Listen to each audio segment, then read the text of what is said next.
കേണ്ടതോ സനദോടുകൂടി അമ്പലക്കടവ് മൗലവി പറയുന്നത് കേൾക്കൂ.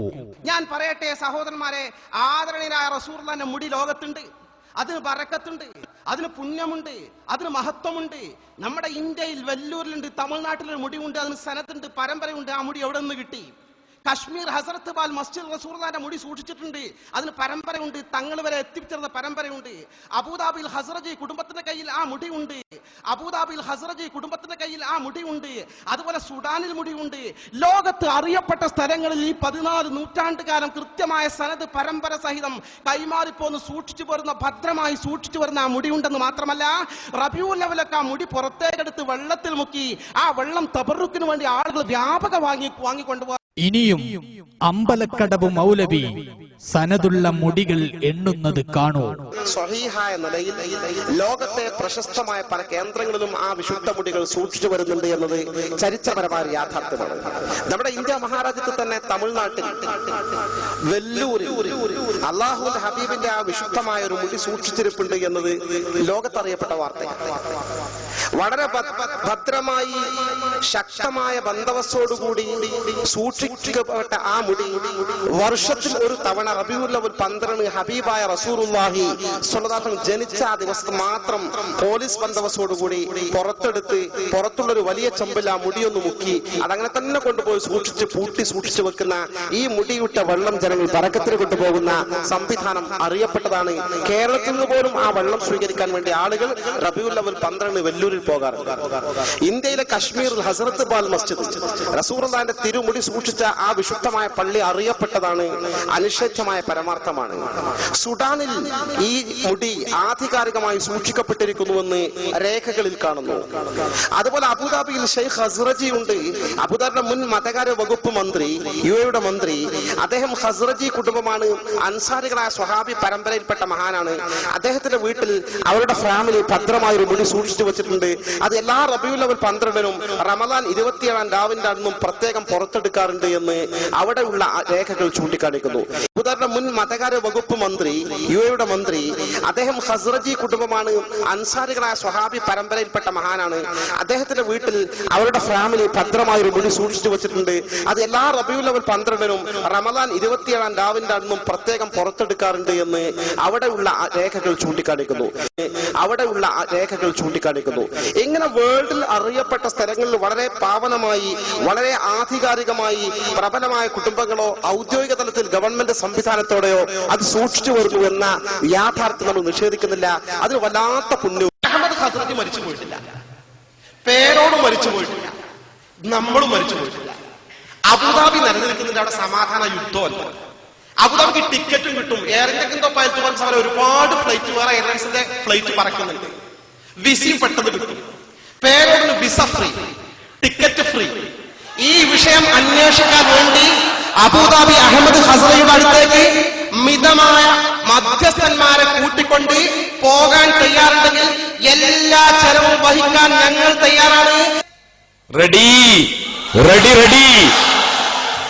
പോകുന്ന ദിവസം എനിക്ക് ഒഴിവുള്ള ദിവസം ടെലിഫോൺ ചെയ്തോ, വാങ്ങിക്കോ, ഞാൻ റെഡി. 5 പൈസ തരണ്ട. ഇനി വേണമെങ്കിൽ വരുന്ന 25-ാം തീയതി ഞാൻ അബുദാബിയിൽ ഉണ്ടാവും. വന്നോ? റെഡി. അടുത്ത് അങ്ങനത്തതൊന്നും വേണ്ട മോനെ. ഇനി മധ്യസ്ഥനാവേണ്ടേ?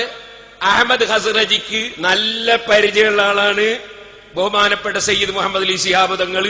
അദ്ദേഹം ബാപ്പാന്റെ കൂടെ വന്ന് പാണക്കാട്ട് താമസിച്ചതാണ്.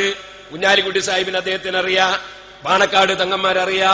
മർക്കസിൽ വന്നിട്ട് പിറ്റേന്ന് രാവിലെ ഉസ്താദിന്റെ മകൻ ഹക്കീം അസ്ഹരിയുടെ കൂടെ ഉസ്താദിന്റെ വണ്ടിയിൽ മർക്കസിൽ നിന്ന് പാണക്കാട് പോയിട്ട് മുനവ്വർ ശിഹാബ് തങ്ങളെയും മറ്റൊക്കെ കണ്ടതാണ്. അതുകൊണ്ട് മധ്യസ്ഥനായിട്ട് ബഹുമാനപ്പെട്ട മുനവ്വർ അലി ശിഹാബ് തങ്ങളെയും കുഞ്ഞാലിക്കുട്ടിയെയും നിങ്ങൾക്ക് പറ്റുമെങ്കിൽ ഞാൻ റെഡിയാണ്. എനിക്ക് അവർ രണ്ടാളും പറ്റും.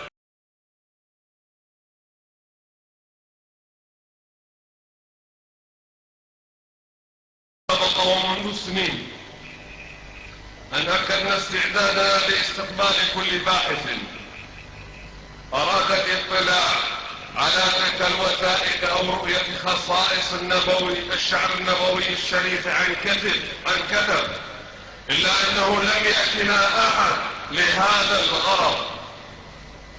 وعندما سمعت بوجود المنكرين المخالفين للآثار النبوية الشريفة ولصحة نسبة الشعرة المباركة الموجودة عند فضيلة الشيخ أبي بكر أحمد في بلد تشرف بنور الإسلام في عهد سيدنا محمد صلى الله عليه وآله وصحبه وسلم، فاستفسرت عن هويتهم وانتسابهم، ثم راسلت زعيمهم عن طريق البريد الإلكتروني، أخبرته بأن مثل هذه الأمور والخلافات توجد الفتن بين المسلمين، ويجب علينا ونحن من بيوت علم عريقة أن نجلس ونتباحث في الأمر ونطلعه أو من يمثله على الأسانيد والوثائق التي بحوزتنا ليتبين الحق بدل تشتيت الصفوف. മറ്റൊരു കാര്യവും കൂടി നിങ്ങൾ ഗൗരവപൂർവ്വം കേൾക്കണം. ഞാൻ പലവട്ടം പറഞ്ഞിട്ടുണ്ടായിരുന്നു, ഈ തിരുശേഷിപ്പുകളെ സംബന്ധിച്ച് ആർക്കെങ്കിലും വല്ല സംശയമുണ്ട് എങ്കിൽ അവരെ സ്വീകരിക്കാൻ ഞാൻ തയ്യാറാണ്. അവർക്ക് വേണ്ടതായ എല്ലാ രേഖകളും നൽകാൻ ഞാൻ തയ്യാറാണ് എന്ന് പലവട്ടം പറഞ്ഞിരുന്നു. പക്ഷേ എന്റെ ആ അഭ്യർത്ഥന മാനിക്കാനോ അത് ചെവിക്കൊള്ളാനോ ആരും തയ്യാറായില്ല. മാത്രമല്ല, നിങ്ങൾക്കറിയാമോ, റസൂലുള്ളാഹി സ്വല്ലല്ലാഹു അലൈഹി വസല്ലമ തങ്ങളുടെ കാലഘട്ടത്തിൽ തന്നെ ദീനുൽ ഇസ്ലാം വന്ന പുണ്യഭൂമിയാണല്ലോ നിങ്ങളുടെ കേരളം.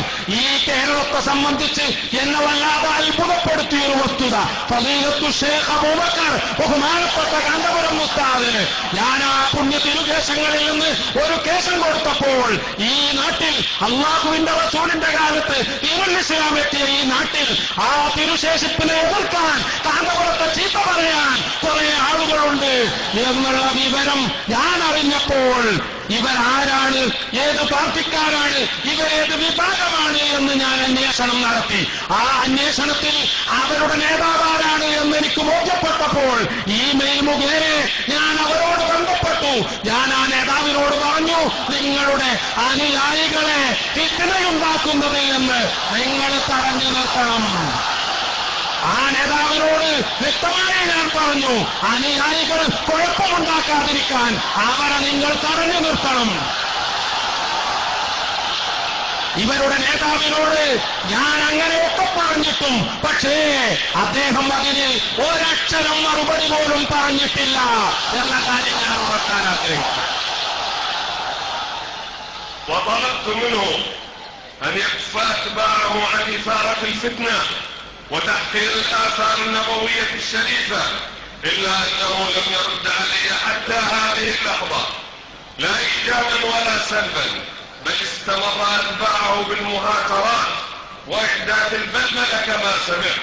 ومن باب النصح لجمع كلمة المسلمين وخدمة الآثار النبوية الشريفة، فإنني أؤكد اليوم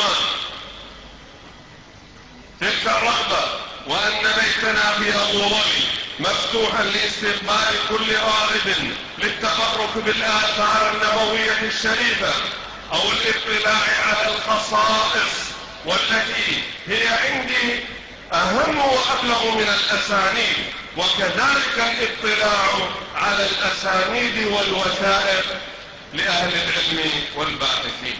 തിരുശേഷിപ്പുകളെ നിന്ദിച്ചുകൊണ്ട് നിങ്ങളുടെ അനുയായികൾ അപകടത്തിൽ ചെന്ന് ചാടാതിരിക്കാൻ, മുസ്ലിമീങ്ങളുടെ ഐക്യം നിങ്ങളുടെ അനുയായികൾ മുഖേന തകർക്കപ്പെടാതിരിക്കാൻ വേണ്ടി ഞാൻ ആ നേതാവിനോട് പറഞ്ഞു, അനുയായികളെ കടിഞ്ഞാണിടുക, നിങ്ങൾ ഒരു ചർച്ചയ്ക്ക് തയ്യാറാണെങ്കിൽ എന്റെ വീട്ടിൽ വരിക എന്ന് ഞാൻ അവരോട് പറഞ്ഞു. ഞാനിപ്പോഴും ഊന്നി പറയാൻ ആഗ്രഹിക്കുകയാണ്, അബുദാബി എന്നത് ഈ ഭൂലോകത്ത് തന്നെയല്ലേ? അവിടെ വരെ നിങ്ങളൊന്ന് വരാൻ തയ്യാറാവുക. ഞാൻ ഇതിന് വേണ്ട മുഴുവൻ രേഖകളും ഞാൻ നിങ്ങൾക്ക് കാണിച്ചു തരുന്നതാണ് വളരെ വ്യക്തമായി. ഇത് സംബന്ധമായ മുഴുവൻ തർക്കങ്ങളും തീർക്കാൻ നിങ്ങൾ ആരെങ്കിലും മനസ്സാക്ഷിയുള്ളവരുണ്ടെങ്കിൽ വരണം എന്ന് ഞാൻ പറഞ്ഞു. പക്ഷേ ആ നേതാവോ അദ്ദേഹത്തിന്റെ പ്രതിനിധികളോ എന്ന് തയ്യാറായില്ല.